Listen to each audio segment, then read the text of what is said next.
పిల్లల గురించి నువ్వేం వరి అవ్వకు. మీరు తిరిగొచ్చే వరకు వాళ్ళని నేను కంటికి రెప్పలా చూసుకుంటాను.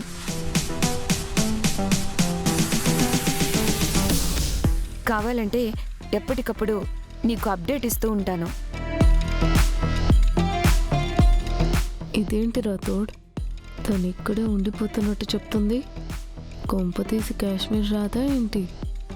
కాస్త వెయిట్ చేయి మిస్సమ్మా, ఏదో ఒకటి చెప్పి స్టార్ట్ చేస్తుంది సోది. థ్యాంక్ యూ మనోహరి.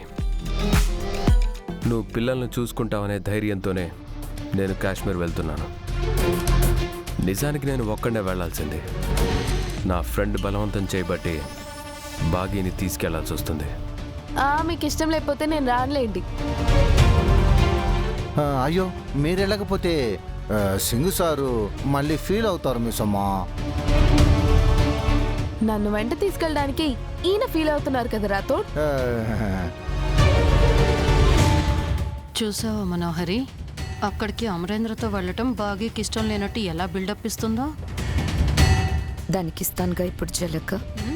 కాశ్మీర్ మంచు కొండల్లో కప్పెట్టేస్తాను. నేనేం ఫీల్ అవ్వట్లేదు. కాశ్మీర్ తీసుకెళ్ళకపోతే నువ్వే ఫీల్ అయ్యేలా ఉన్నావు.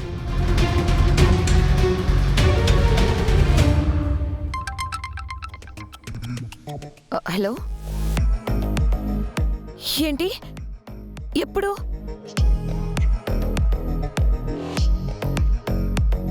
అయ్యో, ఎలా జరిగింది? అవునా, సరే, థ్యాంక్స్ ఫర్ ద ఇన్ఫర్మేషన్.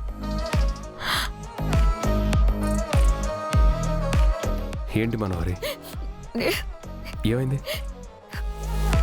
కలకత్తాలో నేను ఒక అనాథాశ్రమంని రన్ చేసేదాన్ని కదా అమర్.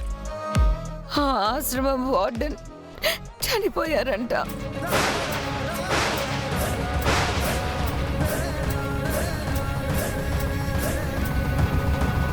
ఇలా ప్లాన్ వేసావా మనోహరి?